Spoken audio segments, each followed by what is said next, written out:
গোত্রদের মধ্যে এক গোত্রের নাম হলো আসহাবুল আইকা। কোরআনে আসহাবুল আইকা, আইকা অর্থ হলো ঘন জঙ্গল, ঘন জঙ্গল। এরা যে এলাকাতে বসবাস করত ওই এলাকাটায় অনেক গাছ, বিভিন্ন প্রকারের গাছ, জঙ্গল ছিল। আল্লাহ তাআলা তাদের কাছে নবী রূপে পাঠিয়েছিলেন হযরত শুআয়ব আলাইহিস সালামকে। নবীর নাম কি? শুআয়ব। তিনি মূসা আলাইহিস সালামের শ্বশুর ছিলেন। এই শুআয়ব আলাইহিস সালামকে যে এলাকাতে নবী রূপে পাঠানো হয় সেটার নাম মাদিয়ান, আবার আসহাবুল আইকা, দুটোই। এদের মূল অপরাধ ছিল এরা তো তাওহীদ অস্বীকার করত, সাথে সাথে বড় সমস্যা এরা ওজনে কম দিত। এদের কাজ কি ছিল? পুরা গোত্রের মধ্যে আমভাবে রাওয়াজ ছিল এরা সবসময় মানুষকে ওজনে ঠকায়, মাপে ঠকায়। হযরত শুআয়ব আলাইহিস সালাম বিভিন্ন ভাবে বুঝাইছেন, ওয়ালা তানকুসুল মিকিয়াল, খবরদার ওজন কম করে দিও না। আল্লাহ পাকের তাওহীদকে অস্বীকার করো না, আমি আল্লাহর নবী অস্বীকার করো না। কিন্তু তারা বিভিন্ন ভাবে দাওয়াত দেওয়া সত্ত্বেও এটা শুনে নাই। আল্লাহ তাআলা আযাব দেওয়ার সিদ্ধান্ত নিলেন। যদি পূর্বেকার উম্মতের মতো আমাদের অবস্থা হতো, কবে আমরা ধ্বংস হয়ে যেতাম, আমাদের অস্তিত্ব থাকতো না। পূর্বেকার উম্মতের মধ্যে যে অপরাধগুলো ছিল এমন না যে আমাদের মধ্যে সে অপরাধগুলো নাই, কিন্তু আল্লাহ রাসূলের দুআর বরকতে আল্লাহ তাআলা আমাদেরকে একবারে ধ্বংস করতেছেন না। নবীর দোয়া না থাকলে আমরা একবারে কি হয়ে যেতাম? ধ্বংস হয়ে যেতাম। ওজনে কম দেওয়া কি শুধু ওই শুআয়ব আলাইহিস সালামের জাতির মধ্যে ছিল, না আমাদের মধ্যেও আছে? আপনি যা কিনবেন দেখবেন যে না, আপনি ওজনে 100 ভাগের মধ্যে 90 ভাগে পাবেন ওজনে কম। কেমনে কেমনে করে কম দিয়েই দেবে, হয় কম দেবে অথবা আপনাকে পণ্যে ফাঁকি দেবে। 1 নম্বর মূল্য নিয়ে 2 নম্বর মাল দেবে। দুটোই ইসলামে নিষিদ্ধ। ইসলাম বলে তুমি ব্যবসা করবা সততার সাথে। কিসের সাথে? তুমি কাউকে ঠকাবে না। আল্লাহ পাক তোমাকে বরকত দিবেন। বরকত দেওয়ার মালিক কে? আল্লাহ। যারা ব্যবসার মধ্যে সততা রক্ষা করে, দেখা যায় এক সময় আল্লাহ পাক তার এই ব্যবসার মধ্যে বরকত দিয়ে দিবেন। আর যারা চায় আঙ্গুল ফুলে কলা গাছ হবে, আল্লাহ তাআলা বিভিন্ন ভাবে তাদের প্রেশানির মধ্যে রাখে। আমরা মনে করি বিশাল তার দোকান, মানে তার ডেকোরেশন, খবর নিয়ে দেখা যাবে ব্যাংকে লক্ষ লক্ষ টাকার লোন নেওয়া আছে, তাই ওর মধ্যে তো বরকত নাই। প্রিয় ভাইরা আমার, রাসূল বলেন আত-তাজিরুস সাদুকুল আমিন মা'আন নাবিয়্যিন ওয়াস সিদ্দিকিন ওয়াস শুহাদা ওয়াস সালিহিন। যারা সত্যবাদী ব্যবসায়ী হবে, সততার সাথে ব্যবসা করবে, আল্লাহু আকবার, এরা কিয়ামতের ময়দানে নবীদের সাথে থাকবে, সিদ্দিকদের সাথে থাকবে, নেককার ব্যক্তিদের সাথে থাকবে, শহীদদের সাথে থাকবে। কত বড় সুসংবাদ, প্রশংসা আল্লাহ তাআলা করেছেন। ইসলাম বলে তুমি যা করো, তুমি ব্যবসা বাণিজ্য করলে হালাল, এইটা দিকে খুব লক্ষ্য রাখবে। আপনি 1 গ্রাম কম দিলেন, 1 গ্রাম কম দিলেন, 1000 গ্রামের মধ্যে কয় গ্রাম কম দিলেন? 1 গ্রাম কম দিলেন, ওটাও কম। ওটাও কি? ওটাও কিন্তু কম। আপনি 1 গ্রাম কম দেওয়ার অধিকার রাখেন না। এই জন্য চেষ্টা ধরে দেওয়া, কিন্তু যেন আমার কাছে ওই ব্যক্তি না পায়। তাহলে শোয়েব আলাইহিস সালামের কওম এভাবে ওজনে কম দিত, আল্লাহ তাআলা কঠিন আযাব দিলেন ওদেরকে। এত কঠিন আযাব, প্রচন্ড গরম, এত গরম ওদের অবস্থা হয়ে গেল, ওদের শ্বাস ছাড়তে পারে না, এত গরম। হঠাৎ একদিন প্রত্যেকের বাড়িতে শোয়া, নিজ নিজ বাড়িতে অবস্থান করতেছে, আল্লাহ পাক আগুন দিয়ে প্রত্যেককে ধ্বংস করে দিলেন। সেই জাতির নাম হলো আইকা জাতি। কি জাতি? আইকা জাতি। আল্লাহ তাআলা বলেন অনুরূপ ভাবে কওম তুব্বা, তুব্বার কওম, তুব্বা না কিন্তু তুব্বার কওম ইয়ামান একটা দেশের নাম। ইয়ামান কিসের নাম? ইয়ামান একটা দেশের নাম, এখনো ইয়ামান। ওই দেশের যারা শাসক হয় ওদেরকে বলা হয় তুব্বা। কি বলা হয়? যেমন ইথিওপিয়া, আবিসিনিয়া, ওই জামানায় রাসূলের জামানা ছিল হাবশা। ওই এলাকার যিনি প্রধানমন্ত্রী হন, শাসক হন, সে যেই হবে তাকে তারা বলে নাজ্জাশী। কি বলে? নাজ্জাশী বলে। মিশরে ওই জামানায় যেই প্রেসিডেন্ট হতো তার নাম থাকতো ফিরআউন। কি নাম হইতো?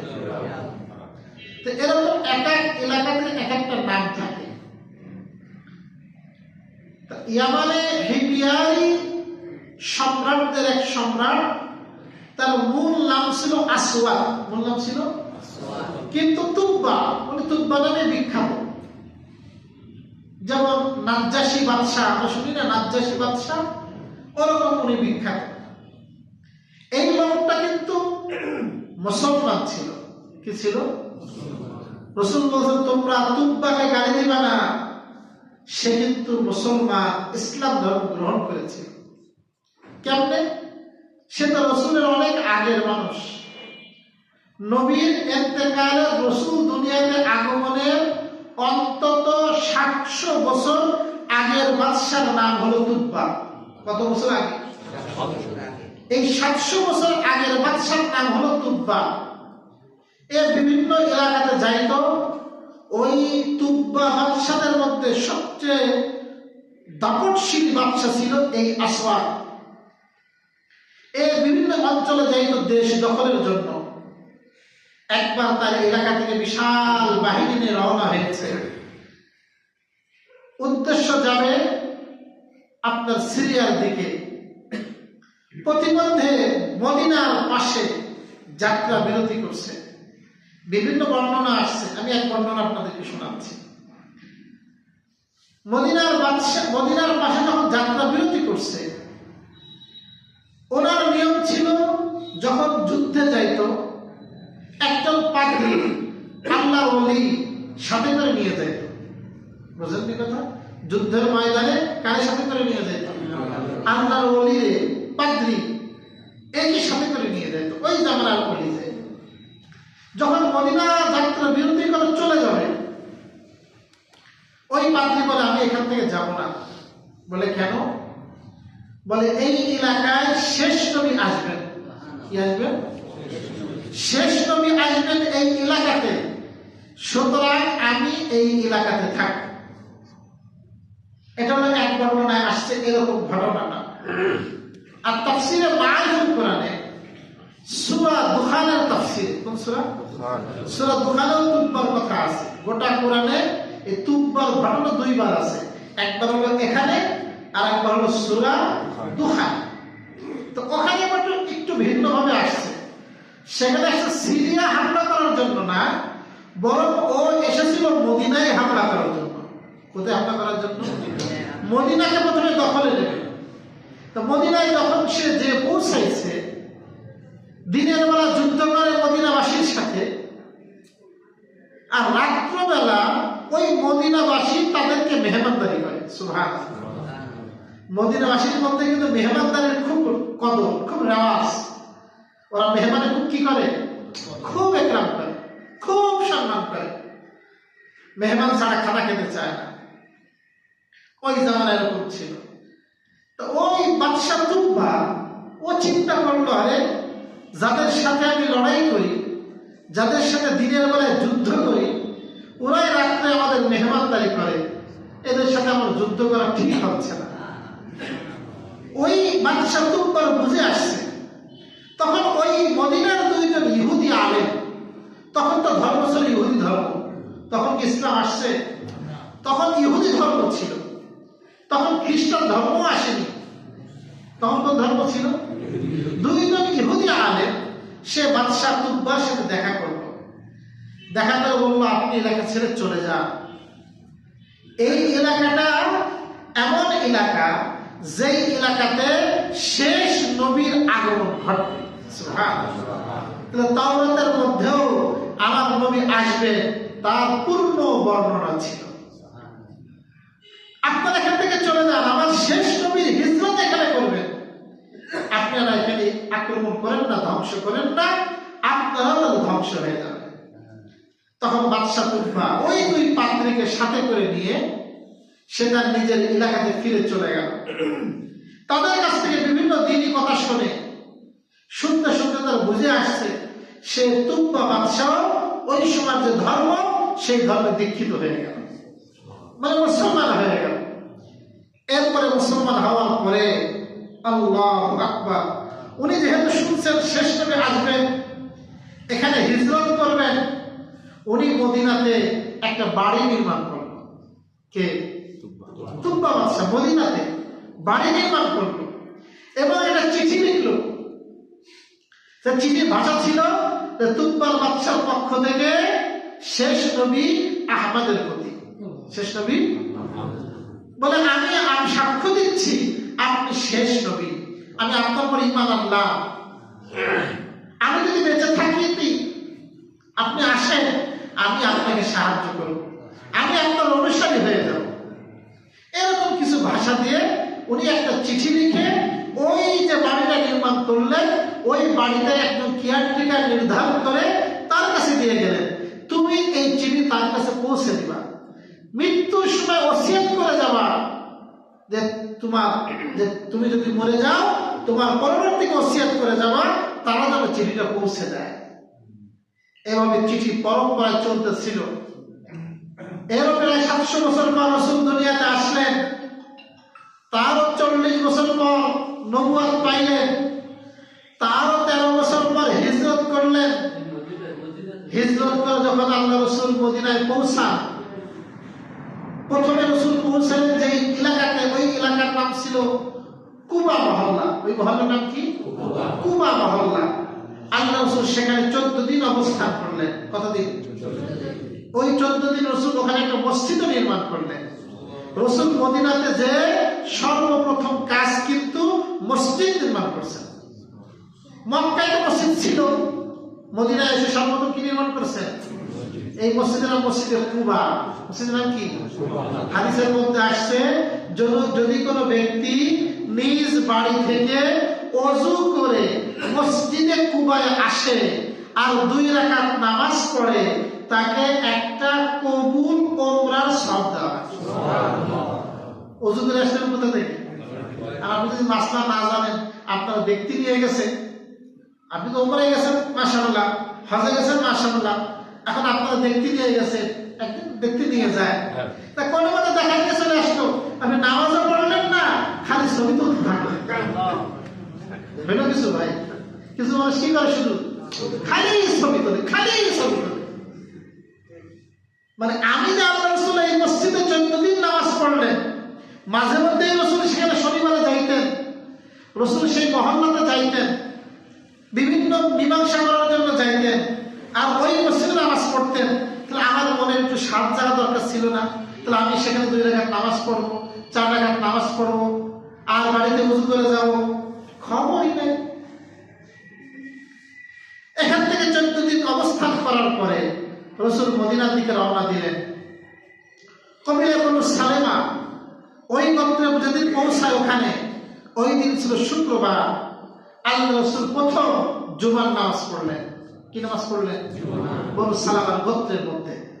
এরপর আল্লাহ রাসূল মসজিদে নববী বর্তমানে যেখানে, তার কাছে এসে আল্লাহ রাসূলের উট উটটি বসে পড়লো। কার উটটি বসে পড়লো? আর মোটে যায় না। কি ব্যাপার, এই কি জিদ ধরলো, যায় না কেন, সামনে অগ্রসর হয়, কিন্তু উট আর নড়ে না, উট বসে পড়ল। রাসূলুল্লাহ সাল্লাল্লাহু আলাইহি ওয়াসাল্লাম বললেন, আসহাবে ফিল, হস্তি বাহিনীকে যে আল্লাহ, যে সত্তা বসাই দিয়েছিল, সামনে আর অগ্রসর হয়নি, ওই আল্লাহ আমার উটটারে বসাই দিয়েছে, তোমরা ওরা উত্তেজিত করো না। আসলে ওই পাশেই ছিল বিখ্যাত সাহাবী আবু আইয়ুব আনসারীর বাড়ি। কার বাড়ি? আবু আইয়ুব আনসারী ছিলেন ওই ব্যক্তি যিনি বংশ পরম্পরায় ওই তুব্বা বাদশার চিঠি বহন করতেছিল, এবং ওই ঘরটা মূলত ওই তুব্বা বাদশার নির্মিত ঘর ছিল। এরপরে আল্লাহ রাসূল আবু আইয়ুব আনসারীর বাড়িতে মেহমান হন। কার বাড়িতে মেহমান হন? 7 মাস পর্যন্ত রাসূল কিন্তু সেখানে যাওয়ার পরে আবু আইয়ুব আনসারী বাড়িতেই ছিলেন। কার করে যাওয়া ঘর? তুব্বা বাদশা। কোন বাদশা? তুব্বা বাদশা। ইনি কিন্তু মুসলমান হয়েছিলেন, নেককার ছিলেন, কিন্তু তার গোত্র এরা ছিল কাফের। এরা পরম্পরায় তাওহীদ থেকে দূরে সরে গেল, আল্লাহ রাসূলের রিসালাত থেকে দূরে সরে গেল। বহুত ভাবে বুঝাইছেন, কিন্তু তারপরেও তারা কথা শোনেনি। আল্লাহ তাআলার পক্ষ থেকে আযাব এসে ওই কওমকেও ধ্বংস করে দেওয়া হয়েছে। প্রিয় ভাইরা আমার, এভাবে বিভিন্ন গোত্রের ঘটনা শোনাইলাম। আল্লাহ তাআলা এমন ক্ষমতাশীল, ইচ্ছা করলে যত শক্তিশালী কম হোক না কেন, আল্লাহ পাক তাকে ধ্বংস করতে পারে। কি করতে পারে? ধ্বংস করতে পারে। আল্লাহ তাআলা আমাদেরকে হেফাজত করুন, তার গজব থেকে হেফাজত করুন, তার রহমত দ্বারা আমাদেরকে ছেড়ে রাখুন। আল্লাহ আমাদেরকে সমস্ত প্রকার অপরাধ থেকে খালেস দিলে তওবা করার তৌফিক দান করুন। আল্লাহ তাআলা আবার আগের কথায় বলেন, আফাইনা বিল খালকিল আউয়াল বাল হুম ফি লামসিন মিন খালকিন জাদীদ। আমি কি ক্লান্ত হয়ে পড়লাম প্রথম সৃষ্টি করার দ্বারা? ওরা বলে আমি পুনরায় সৃষ্টি করতে পারবো না। তা প্রথমবার তোমাদেরকে সৃষ্টি করে আমি আল্লাহকে ক্লান্ত হয়ে গেছি? এটা প্রশ্নবোধক চিহ্ন, মানে না, আমি ক্লান্ত হইনি। আল্লাহকে ক্লান্ত হন? আল্লাহ তো ক্লান্ত হন না। আল্লাহকে তো কোনো কিছু স্পর্শ করে না। লা তাখুযুহু সিনাতু ওয়ালা নাওম লাহু মা ফিস সামাওয়াতি ওয়া মা ফিল আরদ। তন্দ্রাও স্পর্শ করে না, ঘুমও স্পর্শ করে না। আল্লাহ তাআলা বলেন আমি তো ক্লান্ত হইনি প্রথমবার সৃষ্টি করে, তোমরা কেন মনে করতেছো আমি আরেকবার পারবো না? বাল হুম ফি লামসিন মিন খালকিন জাদীদ, বরং তারা নতুন করে সৃষ্টির বিষয়ে সংশয়ের মধ্যে রয়েছে। ওদের সবসময় সংশয়, আমি আল্লাহ বুঝি দ্বিতীয়বার সৃষ্টি করতে পারবো না। আর এইটা যদি ওরা প্রমাণিত করতে পারে, তাহলে যাবতীয় অন্যায় কাজ তাদের জন্য কি হয়ে যায়? হালাল হয়ে যায়। যাবতীয় অন্যায় কাজ করে কি হয়ে যায়? আমাদের কিছুই করা লাগবে না, হিসাব দিতে হবে না। নাউযুবিল্লাহ। আল্লাহ এখানে বলেন যে না, আমি তাকে পুনরায় সৃষ্টি করব। ওয়ালাকাদ খালাকনাল ইনসানা ওয়া না'লামু মা তুওয়াসবিসু বিহি নাফসুহু ওয়া নাহনু আকরাবু ইলাইহি মিন হাবলিল ওয়ারিদ। ওয়ালাকাদ খালাকনাল ইনসান, নিশ্চয় আমি মানুষদেরকে সৃষ্টি করেছি। কে সৃষ্টি করেছেন ভাই? আমাদেরকে। অন্য আয়াতের মধ্যে আসছে মিন হামাই মাসনুন, ঠনঠনে শুষ্ক মাটি দ্বারা আমাকে সৃষ্টি করা হয়েছে। কেমন মাটি? ঠনঠনে, মানে মাটি কাদা করে, পচা কাদা। কি কাদা? পচা কাদা। যেই কাদা সারা পৃথিবী থেকে নেওয়া হয়েছে, এরকম পচা কাদা, সেই কাদাকে রোদে রাখার পরে শুকায় ঠনঠনে হয়ে যায় না? তাহলে আমার আপনার সৃষ্টি কিন্তু একেবারে সুন্দর আঠালো মাটি দ্বারা না, পচা কাদা দিয়ে বানাচ্ছে। কোন কাদা? পচা কাদা দিয়ে বানায়। আদমকে লম্বা 60 হাত লম্বা, কয়েক লম্বা তাল গাছ একটা মনে করেন 60 হাত লম্বা ছিল আদম আলাইহিস সালাম। এই 60 হাত লম্বা একটা ভাস্কর্য মতো বানায় আল্লাহ পাক শোয়া রেখে দিয়েছেন। রূহ এখনো দেয়নি, রূহ এখনো ইবলিস ঘুরে ঘুরে দেখে, কি রে কি হচ্ছে এখানে, মনে হয় একটা কিছু বানাচ্ছে। ও তো দুষ্ট ভিতরে ঢুকছিল, দুইটা দেওয়ার ভিতরে কিছুই নাই। এরপর আল্লাহ সুবহানাহু ওয়া তাআলা মধ্যে রূহ দিয়েছেন। কি দিয়েছেন? রূহ দিয়েছেন। শুধু রূহই দেননি, বরং সমস্ত ফেরেশতাদের দিয়ে হযরত আদম আলাইহিস সালামকে সিজদা করাইছে। তারপরে সমস্ত ফেরেশতাদের উপরে আল্লাহ পাক আদমের শ্রেষ্ঠত্ব দিয়েছেন। আল্লাহ বলেন শুধু সৃষ্টি করে না রে, ওয়া না'লামু মা তুওয়াসবিসু বিহি নাফসু, এবং আমি আল্লাহ জানি তোমাদের অন্তরে যা কল্পনা করে। সুবহানাল্লাহ। আমাদের অন্তরে কি কল্পনা করে? বিশ্বর কোন মেশিন বের হয়েছে?